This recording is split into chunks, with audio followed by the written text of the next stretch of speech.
యోర్దాను దాటు వరకు కాలినడక చేతనే నన్ను వెళ్ళనిమ్మని సమాధానపు మాటలు పలికించితిని. అయితే హెష్బోను రాజైన సీహోను మనలను ఆ దేశ మార్గమున వెళ్ళనిచ్చుటకు సమ్మతింపలేదు.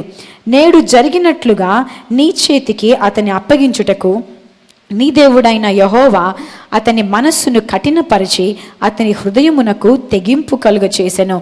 అప్పుడు యెహోవా, చూడుము, సీహోనును అతని దేశమును నీకు అప్పగింప మొదలుపెట్టుచున్నాను. అతని దేశము నీదగునట్లు నీవు దాన్ని స్వాధీనపరుచుకొన మొదలుపెట్టుమని నాతో చెప్పెను. సీహోనును అతని సమస్త జనమును యాహసులో యుద్ధము చేయుటకై మనకు ఎదురుగా బయలుదేరి రాగా మన దేవుడైన యెహోవా అతనిని మనకు అప్పగించెను.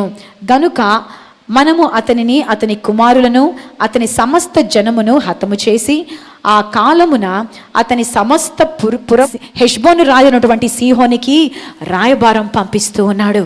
చాలాసార్లు క్రైస్తవ బిడ్డలంగా పిలువబడిన మనకి దేవుడు మన ముందు ఒక గొప్ప వాగ్దానం పెట్టి, ఇదిగో బిడ్డ, నీ కొరకు నేను గొప్ప ప్రణాళికను కలిగి ఉన్నాను, ఇదిగో ఇది నీదే, ఇది నువ్వు తీసుకో అనేటువంటి వాగ్దానాన్ని దేవుడు మనకు దయచేస్తే అది మనకి ఇంకో రకంగా వినపడుతుంది. కొన్నిసార్లు దీని కొరకు నువ్వు ప్రయాసపడు, నువ్వు యుద్ధం చెయ్యి, నువ్వు చేయగలవు, ఇదిగో నేను నీతో ఉన్నాను అని దేవుడు వాగ్దానం చేస్తే ఇంకో రకంగా మనకి వినపడుతుంది. అది ఏమని వినపడుతుంది అంటే, మన యొక్క అపవాది మనకు గుర్తు చేస్తూ ఉంటాడు, నువ్వు విన్నది కరెక్టేనా, నువ్వు చేయగలవా, నీలో అంత ధైర్యం ఉందా, నీకంత రిస్క్ అవసరం అనుకుంటావా, అంత సీన్ నీకుందా, ఇలాంటివంటి అనేకమైన అబద్ధాలని మన జీవితంలో మన యొక్క అపవాది తీసుకొస్తూ ఉంటాడు.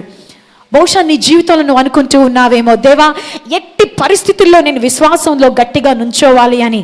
బహుశా ఎదురైనటువంటి పరీక్షను చూసి నా వల్ల కాదులేవా, విశ్వాసం ఏంటో ఇదంతా తర్వాత సంగతి, ఏదో ముందుకెళ్తూ ఉంటాను చాలే అని వెనకబడుతూ ఉన్నావేమో. బహుశా నువ్వు అనుకుంటున్నావేమో, ప్రవ్వా ఏ పరిస్థితి నా ముందున్నా నీ విశ్వాసంతో నేను జయించగలను అని నువ్వు అనుకుంటూ నువ్వు ముందుకు సాగుతున్నావేమో.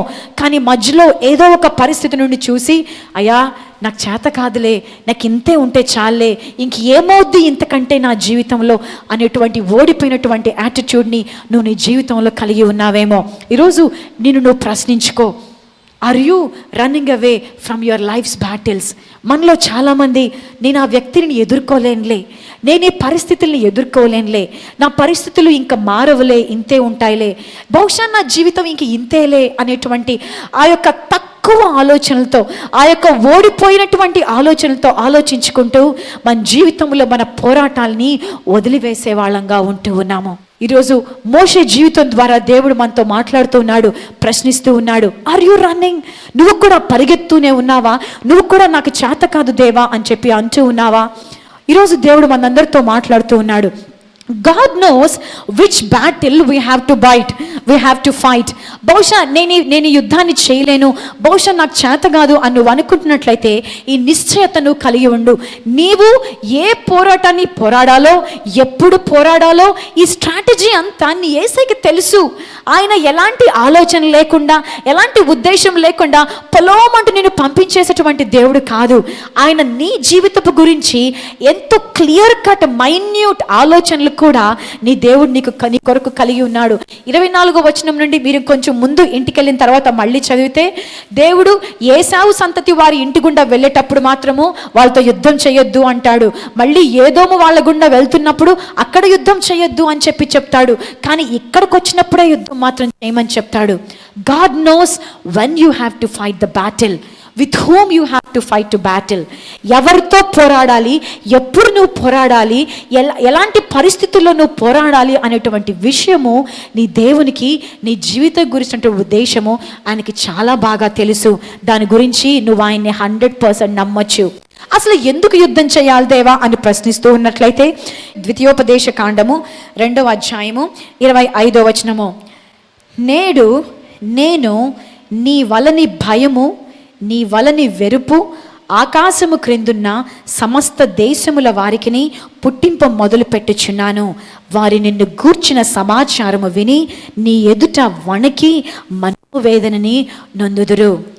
ఎందుకు దేవుడు ఇశ్రాయేలీల్ని ఆ యొక్క యుద్ధం చేయమని అడుగుతున్నాడంటే, ఎందుకు ఆ పోరాటం పోరాడాలి నువ్వు అని చెప్పి అంటూ ఉన్నాడంటే, that battle is the turning point for these Israelites for their great victory ahead. ఆ యొక్క యుద్ధము వాళ్ళ ముందు ఉన్నటువంటి గొప్ప విజయానికి ఒక గొప్ప మలుపుగా ఆ యొక్క పోరాటం వాళ్ళ జీవితంలో ఉంది. అందుకే దేవుడు వాళ్ళ ముందు ఉన్న ఆ పోరాటాన్ని పోరాడండి అని చెప్తూ ఉన్నాడు. మన జీవితంలో కూడా యేసయ్య మనకు కొన్ని పోరాటాలు మన జీవితంలో ఉంటూ ఉంటాయి. మన జీవితంలో కూడా మనం భరించలేని కొన్ని పరిస్థితులు మన ముందు కనిపిస్తూ ఉంటాయి. మన జీవితంలో కూడా కొన్నిసార్లు ఎన్నాళ్ళ నుండి యేసయ్య అనేటువంటి పరిస్థితులు మన జీవితంలో మనకు కనిపిస్తూ ఉంటాయి. అలానే కనిపిస్తూ ఉన్నట్లయితే ఈరోజు దేవుడు మనకిచ్చే సమాధానం ఏంటి అంటే, the battle that God wants you to fight is the turning point for your victory, is the turning point in your life, is the turning point for your break through in your life. అందుకే యేసయ్య నీ ముందు పెట్టినటువంటి ఆ యొక్క పోరాటాన్ని సమస్య లేదు, నువ్వు పోరాడాలి అని చెప్పి దేవుడు నిన్ను నన్ను కోరుకుంటూ ఉన్నాడు. నీ ముందు ఆ యొక్క గొప్ప బ్రేక్ త్రూని, ఆ యొక్క గొప్ప నీ జీవితపు మలుపుని దేవుడు నీ ముందు పెట్టినప్పుడు నీ జీవితపు పోరాటం నుండి పారిపోవాల్సిన అవసరము నీకుందా ప్రియమైన దేవుని బిడ్డ? నాకైతే లేదని అనిపిస్తుంది. మరి నీకేమనిపిస్తుందో నాకు తెలియదు. ఈరోజు ప్రభువైన యేసు నామములో పరిశుద్ధాత్మ నాకు ఇచ్చినటువంటి ఈ యొక్క నడిపింపుతో నేను చెప్తూ ఉన్నాను, if you are facing your battle in your life, praise God, because that is your turning point. నీవు ఆ పోరాటంలో నుండి నీ జీవితము ఒక మలుపు తీసుకొని పోతుంది. ఇశ్రాయేలుల జీవితంలో కూడా అదే జరిగింది.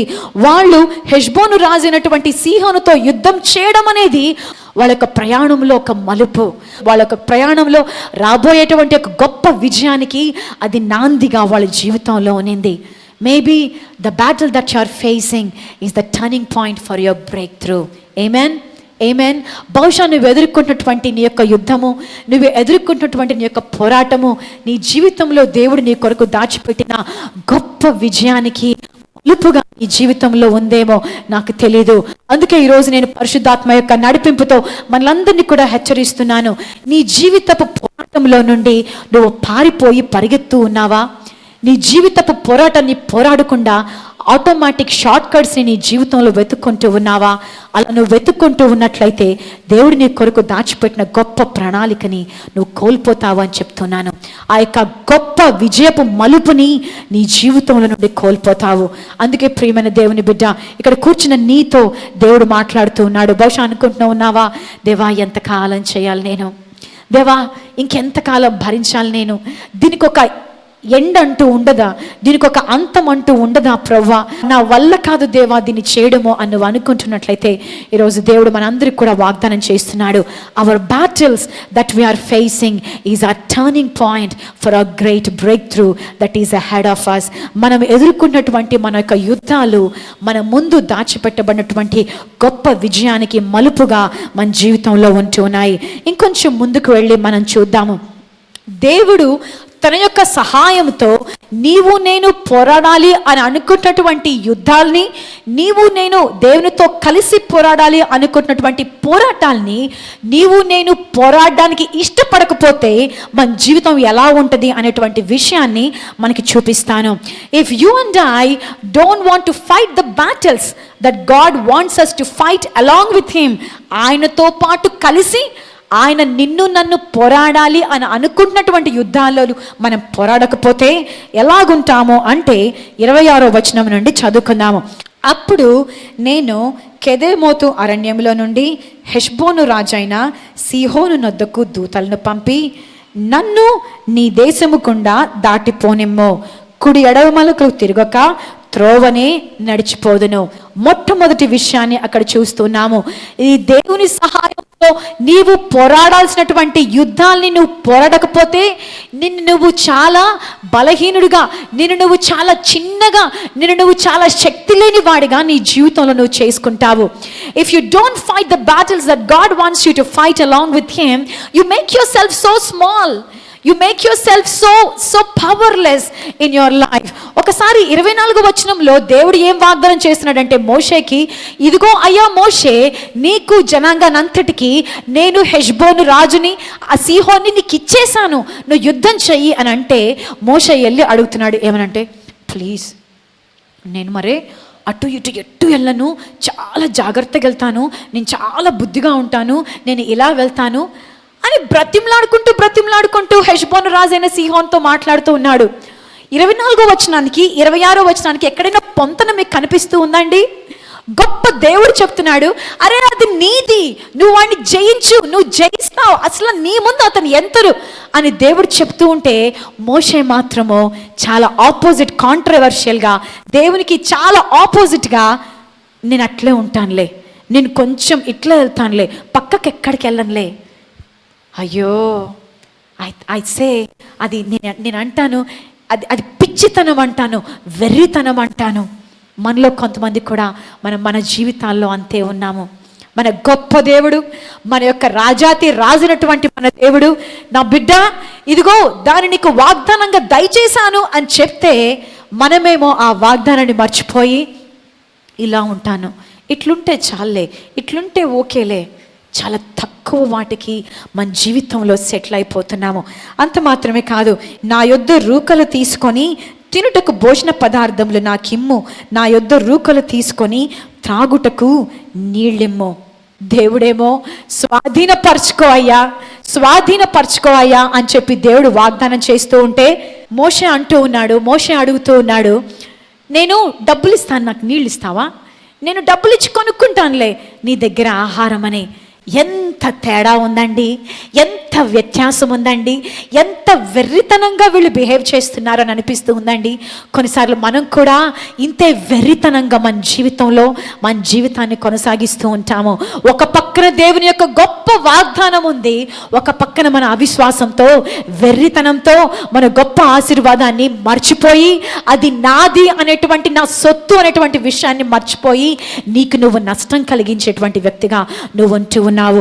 దేవుడు స్వాధీనం చేసుకో అంటే మోషే అంటున్నాడు, డబ్బులు కట్టి తీసుకుంటాను నేను అంటూ ఉన్నాడు.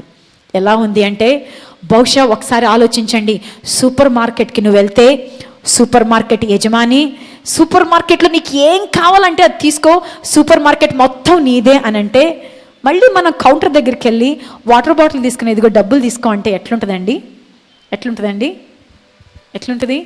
అట్లా ఉంది మోషే చేసేది. నేను ఒక చిన్న ఎగ్జాంపుల్ చెప్పాను, కానీ మనలో చాలామంది కూడా మన జీవితంలో అదే పరిస్థితిలో ఉన్నాము.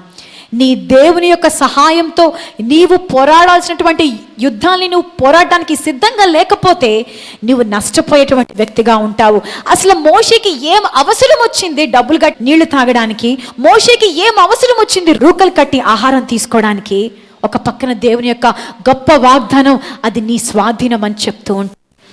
ఈరోజు ప్రియమైన దేవుని బిడ్డ, నీవు నీ జీవితపు పోరాటాల్ని దేవుని యొక్క సహాయంతో పోరాడకుండా పరిగెత్తుకుంటూ వెళ్ళిపోతూ ఉంటే నీ జీవితంలో జరిగే పరిస్థితులు ఇలానే ఉంటాయి. నువ్వు చాలా భయపడాల్సిన పరిస్థితుల్లో ఉంటావు, నీవు వెలవిచ్చి కొనిచ్చుకోవాల్సినటువంటి పరిస్థితుల్లో ఉంటావు, నీవు ఒకళ్ళ దయాదాక్షిణ్యాల మీద ఆధారపడే పరిస్థితుల్లో ఉంటావు. అది జరుగుతుంది. కింద చూస్తాము, మోషే అడుగుతూ ఉన్నప్పుడు 29వ వచనంలో చదువుదాము. సేయూరులో నివసించు ఏశావు సంతానపు వారును, ఆరులో నివసించు మోయాబీలను మాకు చేసినట్టు మా దేవుడైన యెహోవా మాకిచ్చుచున్న దేశంలో ప్రవేశించుటకై యోర్దాను దాటి వరకు కాలినడక చేత మమ్మును వెళ్ళనిమ్మని సమాధానపు మాటలు పలికించితని. అంటే వెళ్ళి హెష్బోను రాజైనటువంటి సీహోన్ దగ్గరికి వెళ్ళి, అయ్యా ప్లీజ్ మమ్మల్ని పోనివా ప్లీజ్ అని అడుగుతూ ఉన్నాడంట. అసలు మోషేకి ఏ అవసరం వచ్చింది ఆ యొక్క హెష్బోను రాజైనటువంటి సీహోన్ని అడుక్కోవడానికి? అసలు ఏం అవసరం వచ్చింది మోషేకి? వాళ్ళని దయ చూపించండి, మమ్మల్ని వెళ్ళనివ్వండి అనేటువంటి పర్మిషన్ కోసం అడగాల్సినటువంటి అవసరము మోషేకి ఏమొచ్చింది? మీకు అనిపించట్లేదా అండి మోషే చాలా వెర్రిగా బిహేవ్ చేస్తున్నాడని? సమ్టైమ్స్ మనం కూడా మన జీవితంలో, నా గొప్ప దేవుడు నా స్వాస్థ్యం, నా గొప్ప దేవుని యొక్క వాగ్దానం నా స్వాస్థ్యం, పరిస్థితులు నేను ఆధీనం చేసుకోవడానికి దేవుడు నాకు ఇచ్చాడు, కానీ పరిస్థితులు నన్నేమి చేయలేవు అనేటువంటి నిశ్చయత నీ జీవితంలో లేనప్పుడు ఎదుటి వాళ్ళ దయాదాక్షిణ్యాల మీద మనం ఆధారపడాల్సి వస్తుంది. When you don't depend and trust on your great God's faithfulness, then you need to depend on humans' mercy upon you. నీ దేవుని యొక్క గొప్ప బలం మీద, గొప్ప సార్వభౌమాధికారం మీద నీకు నమ్మకం లేనప్పుడు మనిషి చూపించే జాలి మీద నువ్వు ఆశపడాల్సి వస్తుంది. ఈరోజు నేను మిమ్మల్ని ఎంతో సూటిగా ప్రశ్నిస్తున్నా, మనిషి జాలి కోసము ఎదురు చూసే పరిస్థితుల్లో నువ్వు ఉన్నావా? నేను చెప్తూ ఉన్నాను, నువ్వు వెర్రితనంగా బిహేవ్ చేస్తూ ఉన్నావని. మనిషి జాలి నీకు అవసరం లేదు. ఎందుకంటే గొప్ప దేవుని యొక్క వాగ్దానం నీ సొత్తు, గొప్ప దేవుని యొక్క తోడు నీ సొత్తు, గొప్ప దేవుని యొక్క కార్యాలు నీ యొక్క సొత్తుగా నీ జీవితంలో ఉంటూ ఉన్నాయి. ఎక్కడ 24వ వచనంలో వాగ్దానం, ఎక్కడ 26, 27, 28, 29 వచనాల్లో మోషే యొక్క రెస్పాన్స్. దేవుడు అంటూ ఉన్నాడు, స్వాధీనపరచుకోవడానికి మొదలుపెట్టు, అతనితో యుద్ధం చెయ్యి అని చెప్తే, నన్ను పోనివా, నేను కొనుక్కుంటానులే, నేను కొనుక్కొని తింటానులే, కొనుక్కొనే తాగుతానులే, కొంచెం అట్టెళ్ళనులే, కొంచెం ఇట్టెళ్ళనులే అని బ్రతిమలాడుకుంటూ ఉన్నాడు. ఏం అవసరం వచ్చిందండి? ఏం అవసరం వచ్చింది? ఈరోజు నేను మనలందరినీ కూడా అదే ప్రశ్నిస్తున్నాను. ఏం అవసరం వచ్చింది నీ సాతాను ముందు నువ్వు ఓడిపోయిన వాడిగా ఉండడానికి? ఏం అవసరం నీకు నీ యొక్క సాతాను ముందు నువ్వు చేతగాని దానిలాగా ఉండడానికి? ఏం అవసరం వచ్చింది నీకు దేవుని యొక్క గొప్ప శక్తిని మర్చిపోయి మనిషి యొక్క దయ మీద, మనిషి యొక్క దయ కొరకు పరిగెత్తుకుంటూ వెళ్ళడానికి? దేవుని యొక్క గొప్ప వాగ్దానాలు నీ సొత్తు. నీవు దేవుని యొక్క వాగ్దానం మీద నమ్మి, దేవుడు నీవు పోరాడాలి అనుకున్నటువంటి పోరాటాలు నువ్వు పోరాడనప్పుడు నీ జీవితంలో ఇలా ఉంటావు. ఎదుటి వాళ్ళ దయ నీకు కావాలి, ఎదుటి వాళ్ళు చూపించే ఆ యొక్క అబ్బా అనేటువంటి జాలి నీకు కావాలి. నిన్ను నువ్వు ఎంతో చిన్నగా చేసుకుంటావు, నష్టపరుచుకుంటూ ఉంటావు. ఈరోజు అందుకే నిన్ను ప్రశ్నిస్తున్నా, అంత అవసరం ఉందా నీకు? కామన్ మ్యాన్స్ లాంగ్వేజ్లో అడుగుతున్నాను, అంత అవసరం ఉందా నీకు? ఏమంత అవసరం నీకు? చాలాసార్లు అంటాం కదా, మేము నిక్కిని చాలా ప్రేమిస్తాము. నిక్కి కొన్నిసార్లు దాన్ని అర్థం చేసుకోవడనమాట. చాలా చిన్న చిన్న వాటి గురించి చాలా ఏడుస్తూ ఉంటాడనమాట.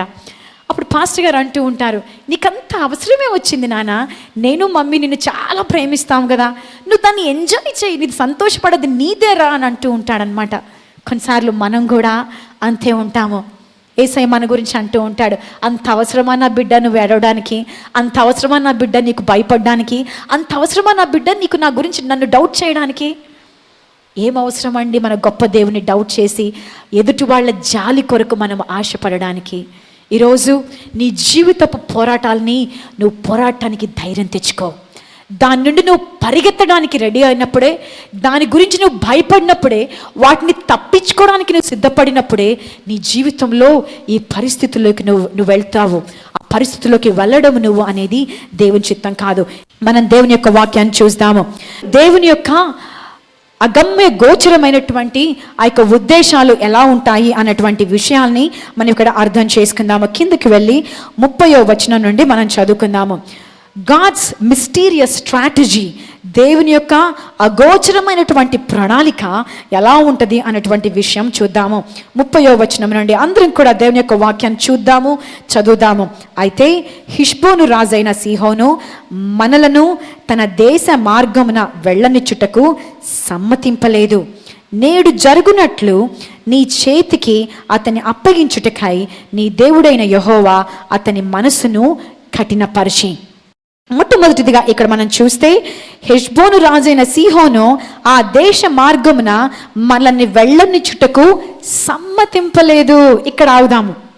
సో ఇప్పుడు ఎలాంటి పరిస్థితిలో ఉన్నారు మోషే వాళ్ళందరూ అంటే, దేవుడు చేసిన వాగ్దానం, దేవుడు వెళ్ళి యుద్ధం చేయమన్నాడు అన్న విషయం వాళ్ళ మైండ్లోనే లేదనమాట. పక్కన పెట్టి ఆయనతో కూల్గా ఎలాంటి యుద్ధం లేకుండా వెళ్ళడానికి స్ట్రాటజీ వేసుకున్నారు. సో వెళ్ళి వాళ్ళు హెష్బోను రాజైనటువంటి సీహోన్ని అడిగినప్పుడు ఏమైంది అంటే, అతను సమ్మతింపలేదు. ఇప్పుడు ఆలోచిద్దాము, మనం ఎలా అనుకుంటామో తెలుసా? దేవుడు ఎందుకో సహాయం చేయట్లేదండి, దేవుడు ఎందుకో అతని మనసు కరిగించలేదండి, ఎందుకో దేవుడు నా కొరకు పరిస్థితులన్నింటినీ ఏమాత్రం ఏర్పరచట్లేదండి. ఇది మనం అనుకునేటువంటి మాటలు అన్నమాట.